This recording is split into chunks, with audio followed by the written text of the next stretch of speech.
This is Deep Down, and I'm your host, Jordan Hunt. I'm a composer, vocalist, multi-instrumentalist, and self-releasing artist. You might also know me as former violinist in The Irrepressibles, as the long-standing musical companion to Grammy-nominated Olivia Chaney, or as a musical and associate director of the Theo Adams Company. I delve deep as we explore the creative process and life through the lens of a musician, unravelling universal ideas and enigmas through some of my songs and lyrics, and through some of the profound moments that have shaped me. Join me deep down as we embark on this journey together, in search of answers to the elusive question, what do you really feel deep down?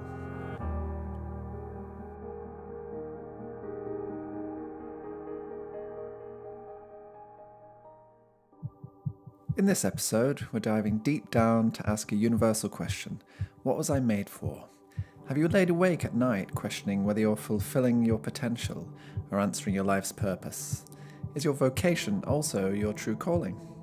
It would appear that for a professional musician, their career choice often seems like the obvious choice. But in my 20 plus years as a music teacher, I've also met countless adults who gave up music earlier in life, only to come back to it later. To answer the question, I'll be attempting to distill my experience of thousands of hours of composing, teaching, practising, singing and performing, as well as discussing the Japanese concept of Ikigai and sharing some pivotal moments where, with a little nudge from the universe and a lot of work and a lot of luck, I've come to call music my life's work. So here we go. I hope you enjoy this episode of Deep Down.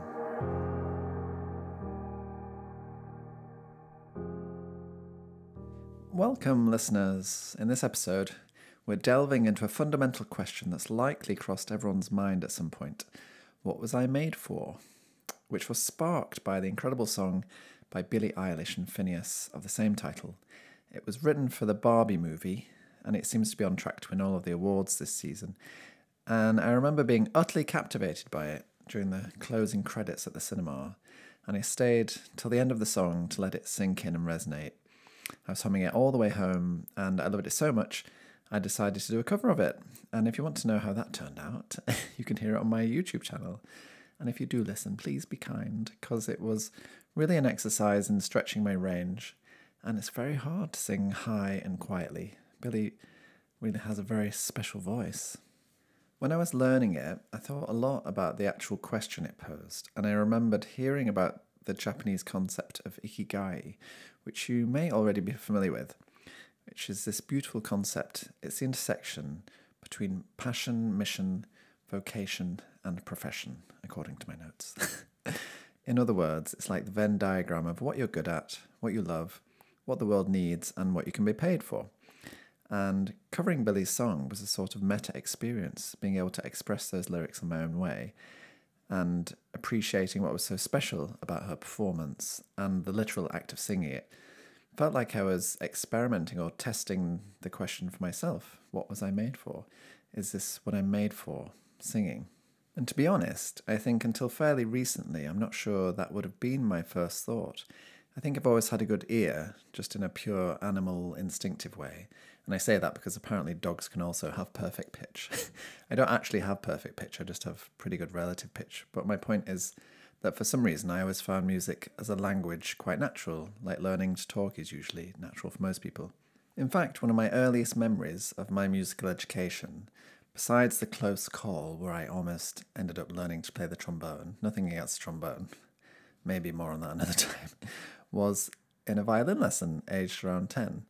Where my violin teacher at the music centre in Oldham had popped out of my lesson and called in another teacher to watch me because I could harmonise Twinkle Twinkle Little Star by ear without the need for sheet music, which didn't strike me as particularly difficult a song to harmonise because we'd always sung along to our favourite Motown hits at home quite freely. But I had a distinct feeling from being observed in that way that, ooh, maybe this isn't normal. Like, can everyone not harmonise by ear? It was one of the first times I remember distinctly feeling different about my musical brain. And my students sometimes ask me about my musical brain, especially this almost mystical idea of having a good ear for music. In fact, it's one of the things I find hardest to teach, especially because I find it so natural. And so, like I said, I never really had to learn it the hard way, so to speak, because luckily for me, music is a language, and by now at this stage, after all these years as a professional musician, I can probably say with some confidence that I speak that language pretty fluently, as most musicians could, I imagine. That's not to say that when I was growing up that I ever envisaged myself working in music. There was definitely no precedent of that ever having happened in my family. And to be honest, I couldn't even envisage how someone might make a living from music, unless you were in Take That or the Spice Girls. It was just a nice hobby that I enjoyed being relatively good at, and I certainly wasn't certain back then that this is what I was made for. And what's interesting is that I was definitely not the best player in my class at the violin.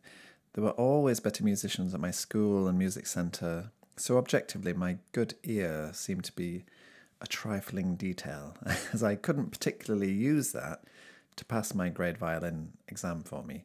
It was just a useful, constant reminder of how out of tune my playing was. But I do remember in A-level class doing some transcribing exercise, which is where you listen to something and have to write it down.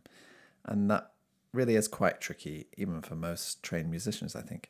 And my teacher and classmates played a prank where there was this ridiculously difficult excerpt of music, like totally atonal, no key or discernible tune, that my classmates had all been given the answer to in advance, and it was a setup just to test whether I could transcribe it without assistance, and it was noticeably difficult, for sure, and I thought that was quite odd, but I did it correctly without question, really, and they all looked at me, just jaws hanging from their mouths, shocked at the way my ear worked, which I honestly couldn't explain to them, which as a teenager obviously really made me feel like one of the lads.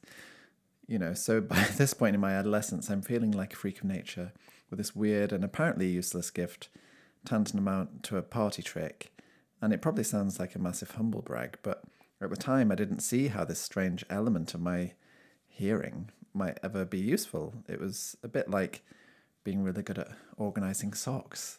Of course, now Marie Kondo has since shown the world how an aptitude at organising your sock drawer can make you a world-famous gazillionaire. I wonder if that's what she's made for. Anyway, in terms of Ikigai, as I mentioned earlier, by then I could probably tick two of the requirements, what I'm good at and what I love. But I could not see how this was what the world needed, or how I might actually be paid for it. Clearly my classmates had observed something in me that I'm not sure I fully owned myself, and that element of observation of other people being able to see me before I could see myself also rang true with my family. I mean, for example, my aunt could see I was that way inclined long before I even knew what being gay was. But I'm not saying that being gay is what I was made for. There is actually a more relevant musical observation here. So when I was choosing A-level subjects, my aunt was asking me about my uni choices and what I wanted to study. And I said, I'm going to study optometry and be an optician. And she looked blank-faced at me and said, really? Why? And I said, I'd looked through the big book of jobs to get inspiration. And also my friend Andrew said that's what he's doing. So I thought, I can do that. All I needed to do was study biology and maths and I'd have a job at the end of it. And to be honest, the fact that there was this guaranteed job was not to be taken lightly, because without a job at the end of uni, I'd have no chance coming from a working class family with no familial support. But she explained to me that from her perspective, getting a job was not the point of uni at all. Apparently, uni was about life experience, and that I'd be wasting my talents if I didn't follow my passion, which I guess was music. And I was shocked, as I don't think I'd ever had a pep talk like that back in the late 90s, and thank the universe for her in that moment, as that set me on the track to making music as an actual career. So I went back to school in the autumn and changed my A-level choices, and you could say the rest is history, or at least it's been my history until now. Who knows what I'll be doing in a decade. But my aunt clearly thought back then, that's what Jordan is made for. I guess what she saw in me was something essential in my character. She knew deep down that I'd be missing a trick if I'd dedicated myself to becoming an optician. And that's not to poo-poo the profession. It's obviously highly respected and incredibly difficult. And I wear glasses, so I would be stumped without my optician. It's just possibly not my place of magic. And I suppose that essence of character lies at the core of one's reason for being, a bit like the centre of convergence of all the parts that make up your Ikigai. And of course, choosing a career is one thing, but then realising it and sustaining it is a whole other ballgame. And I'm grateful every day that I get to do what I do, even though it's possibly far removed from how I'd imagined, though I'm not sure what I imagined, age 16. And even though after some useful delusion, I managed to sneak my way into music college as a composer, I never dreamed that I would be here some 20 plus years later still making an actual living as a musician. Well, that's not quite right. I did dream, but it didn't look like this because it had never happened before in my family. There was no precedent. I was fumbling around in the dark, following my intuition, doing anything musical just to get by, just glad to be able to call myself a musician. Of course, being a musician in 2024 is so multifaceted. And for me, practically speaking, it means many things, not least singing and songwriting and composing, but also playing violin and piano, teaching, workshop leading sometimes, even marking music theory exams, but also spills over into musical directing, associate creative directing with my friend Theo Adams, etc. And I've since learned that apparently you can actually earn money doing all of those things. Of course, as a self-releasing artist, it also means you have to be good at marketing, managing yourself, publicity, networking, administration, organising, alongside the obvious writing, performing, recording, etc. And it's highly questionable for an introvert like me whether or not I have the innate skills for any of those other tasks. So often I doubt myself and the many specific aspects of my larger career. Is this what I was made for? I ask myself, deep down, should I have chosen one thing over another? And I realise that to a large extent I've had to be realistic. After all, one of the aspects of Ikigai is the ability to make money. And I've done what I needed to do in this late capitalist society to survive. And I'm incredibly proud that I'm still in the music game at all. As I mentioned, I certainly didn't come from the most financially solvent background, but I'm very proud of my roots. And if that gives anybody else any sense of hope, I'd be grateful. Because if you're fortunate enough even to be in a position to keep trying, then that's a kind of success in its own right for sure. I'm reminded of another key moment from the ghost of my many lives past. When I left my master's degree at the Royal Academy of Music, where I was studying composition, I was quite honestly fed up with the composing world and on the brink of giving it up due to institutional politics, nepotism, not being in the in crowd, not believing I was any good, having next to no social skills, all the usual culprits. And to be honest, I don't quit anything very easily. I do know that about myself. So this felt serious. And at the time, instead, I wanted to turn to dance. I thought to myself, should I be a dancer now? Is that what I was made for? It might seem like a totally random thought, and I'd forgive you for thinking that. But a cute side note, I was actually a gymnast as a child, and I practiced it for 12 years and got pretty good. I was spotted at a local club age 6, taken on by some great coaches, and even won some British titles a few times over in my little league sort of way. But given the 90s UK professional sport landscape, it wasn't ever a realistic career. And the year I finished secondary school, I quit gymnastics as I'd got my place at music college and had had a pretty good run. However, that was a huge decision for me to quit. It was one of the most painful decisions I've ever made, and it was difficult as I came to realise that whatever you choose, you eradicate other choices. Such a bittersweet pill to swallow. Anyway, I loved the idea of dance and still do. I'd obviously watched Billy Elliot, and I'd had the "no son of mine's doing ballet" chat from my dad, but that's definitely for another podcast or perhaps even a song. And at the time, I'd been seriously considering this big career change, just as I'd graduated from 6 years learning to do something else. And luckily, a sweet lady on the phone at the adult learners courses over in Tower Hamlets said, "No offence, I'm sure you're very good already, but it's a bit late to actually start training for a dance career now that you're in your 20s. And obviously she was right and slapped my dreams back to reality and made me come to my senses and realise in quite a positive way that composing is what I'd literally spent the last 6 years intensively learning. And it's my unique form of expression that only I have. And it feels like such a gift. And I realised in that moment, I felt wholeheartedly, this is what I'm made for. I can't possibly not do that with my life, making music. I get to use this weird oral tic I have of being able to harmonise things in my head and write them down with ease. This is it. I don't know if you remember the scene in Sister Act 2 where Whoopi Goldberg, aka Sister Mary Clarence, is talking to Lauryn Hill's character and says, if when you wake up the first thing you think about is singing, then you're a singer. I never actually had that feeling, though I desperately romanticised the idea of it. I'm sure that's not the punchline you were expecting, but in a much more nuanced way, I knew I couldn't not do music in some form and give all that up. Composing was hard, and making it as a composer in the early days of the internet was even harder, but I had to give it a go at least.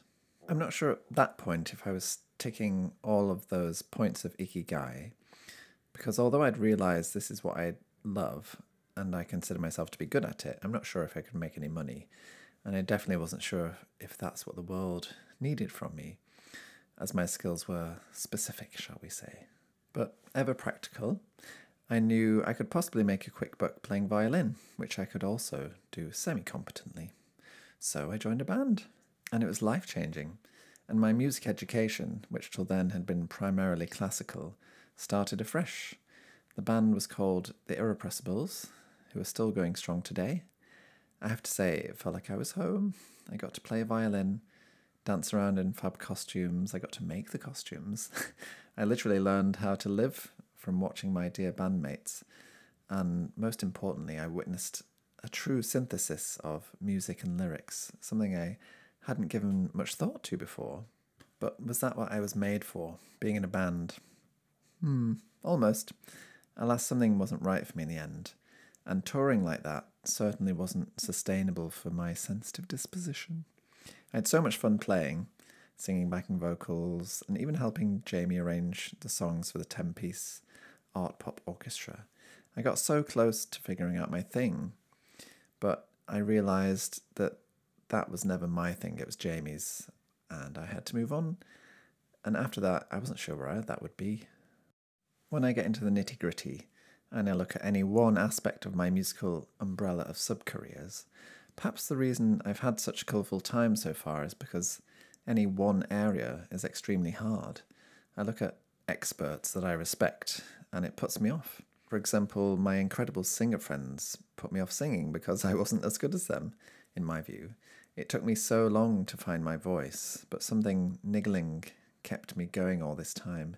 And then a voice said, "You have a unique perspective to share." It's such a quiet inner voice, and I wish I'd listened to it sooner, as it's certainly hard as an adult to start training your muscles to sing, and I know that from being a music teacher. For example, when I relearned violin again at 19, I discovered I had an anatomical flaw in my wrist, which means due to tension, I don't have very good stamina over long periods of time. And in a way, it puts a lid on how good my technique will ever be.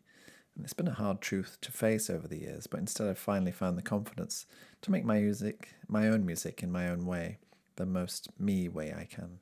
And similarly with singing, I used to think I had a very low voice with an ease to sing very high and falsetto, with a big gap in the middle, which meant I found it very hard to sing other people's music. So I finally started writing my own songs and using the range I have innately. It's different to the contemporary classical music I'd learned to write at university. And that was a brave thing for me, to let go of that training and try this slightly less safe route to composing or songwriting. But finally, perhaps something I was made for, something I'm good at, something I love, something in theory I could make money from one day, and something subjectively the world needs. Songs. I mean, there does seem to be a thriving market for songs. I know from having done a fair few courses of therapy over my life that so much of what we do and how well we consider ourselves to be doing comes down to that inner voice that gives us the go-ahead to keep pushing forward in times of difficulty. And if you've not had that proactive voice outside your head from an early age, perhaps you'll struggle to listen to or believe the kinder inner voice.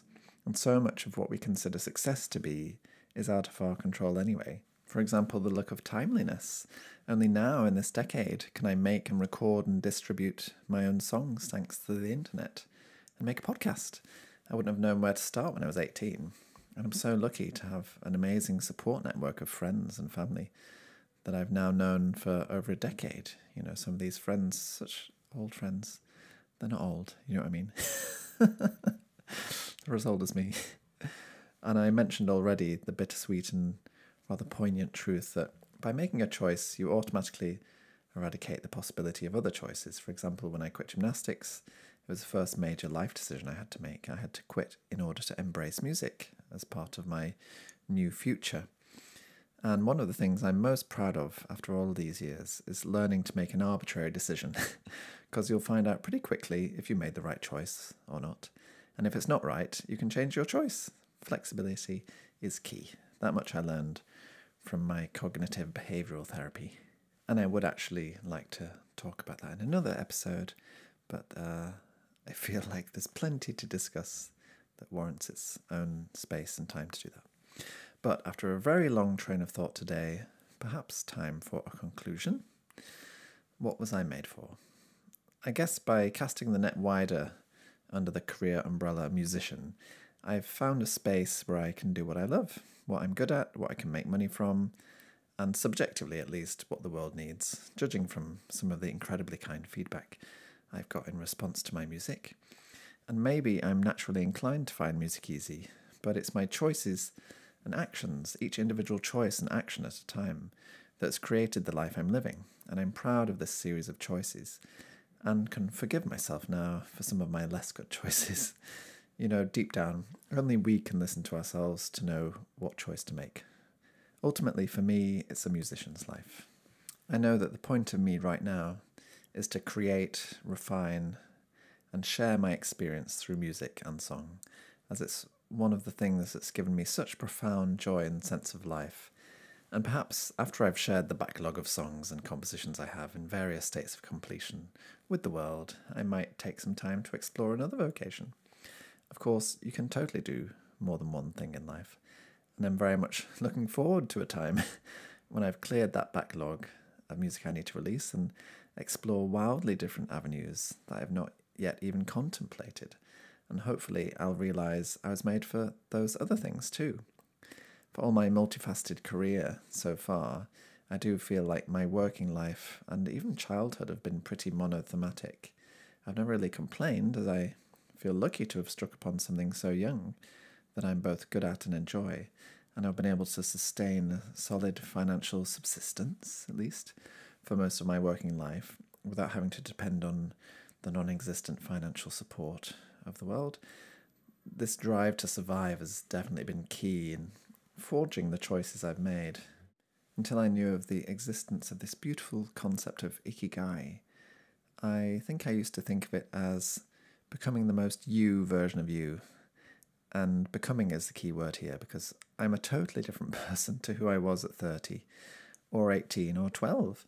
I honestly wonder who of us ever finds that perfect synthesis, and it's life's work. Even my most talented friends in dance, theatre, directing, fashion, makeup, etc., for all their successes, every single one of them has had trials and tribulations, and of course, the higher you reach, the further you might fall. But the key seems to be resilience, and I'm incredibly grateful to have inherited an innate sense of resilience and consistency that means I've constructed this support system of friends and colleagues, and despite all the setbacks, I'm still hanging on in there, in the realm of music. I mentioned already, during my lowest point, I was fortunate enough to receive therapy on the NHS, and doing my therapy homework one day, I had a revelation, and as though it were always so simple, I had this clarity. At my lowest ebb, when I had nothing to lose, I could see the point behind all of these stresses and anxieties. Where I couldn't see the wood for the trees, it was staring me in the face. Make music, share music, move people. And I carry that with me now like a mantra to help focus me.